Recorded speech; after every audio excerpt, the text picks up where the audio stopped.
আমরা এখন এসেছি কিশোরগঞ্জের নিকলী উপজেলায়। আমরা আছি, এই হাওরটির নাম হচ্ছে ছাগলিয়ার হাওর।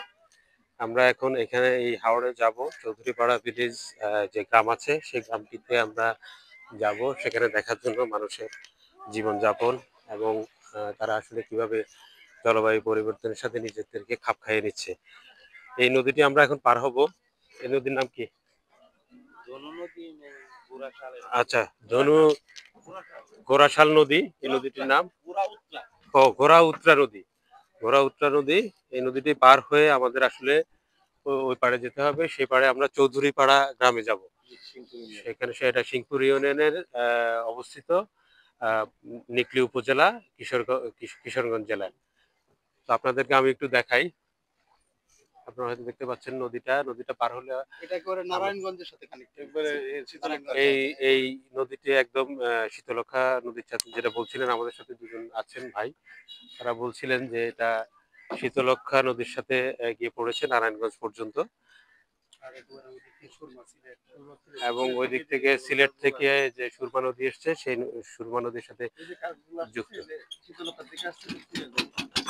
তো হ্যালো গাইজ, আমরা ওপারে গিয়ে আপনাদেরকে আবার দেখাবো।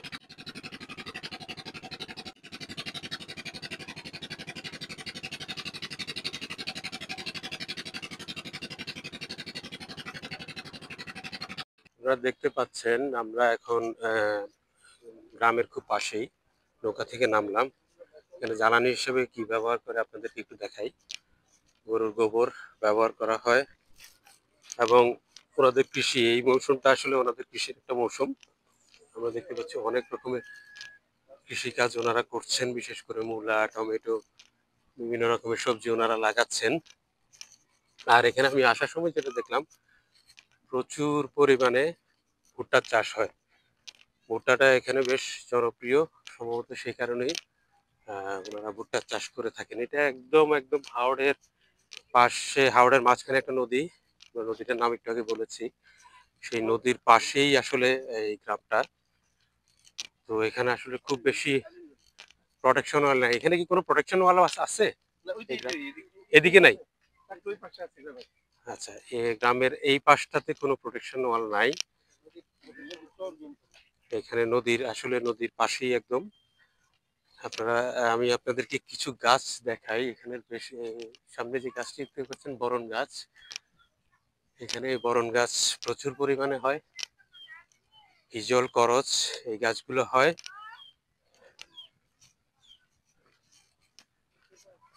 এটা একদম প্রত্যন্ত একটি গ্রাম। তো আমরা পরবর্তীতে আরো আপনাদেরকে দেখানোর চেষ্টা করব।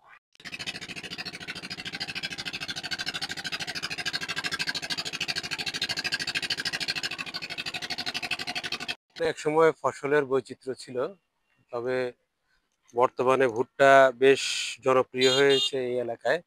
এটা জনপ্রিয় হওয়ার বোধহয় আরেকটা কারণও আছে, সেটা হচ্ছে এখানে ভুট্টা বিক্রি করার জায়গা আছে ও ভুট্টা বিক্রি করতে সুবিধা হয় ওনাদের।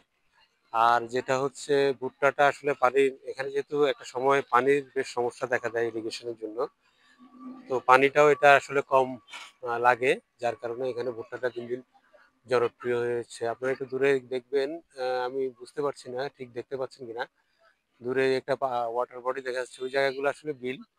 ওইখানে বিভিন্ন রকমের কাঠা দেয়া আছে, ওখানে মাছ এখনো পাওয়া যায়। এটা হাওর শুকিয়ে গেলে ওই জায়গাটাতে চিরস্থায়ী পানি থাকে। আবার হাওর যখন এক হয়ে যায়, এইসব জায়গা থেকে কিন্তু মাছগুলো বিভিন্ন জায়গায় পৌঁছে যায়, এবং এখানে অনেকেই এটা লিজ নিয়ে থাকেন এইসব বিলগুলো, এবং এখানে মৎস্য শিকারের জন্য। আমি আপনাদেরকে একটু চারপাশটা একটু দেখাই। আমরা আসলে এখন দামপাড়া ইউনিয়নে এসেছি, পাশেই সিংপুরের পাশের ইউনিয়ন। আমরা একটু আপনাদেরকে দেখাই। হাওড়ে সাধারণত বড় ধান হয়, কিন্তু এই জায়গাটাতে আমি খুব ছোট আকারের কিছু আমন ধান দেখতে পাচ্ছি, যেগুলো আসলে পেকে এসেছে। এদেরকে যদি একটু দেখাই, খুব স্বল্প আকারে করেছে, কিন্তু এটা আমি আসলে খুব সব জায়গায় দেখিনি।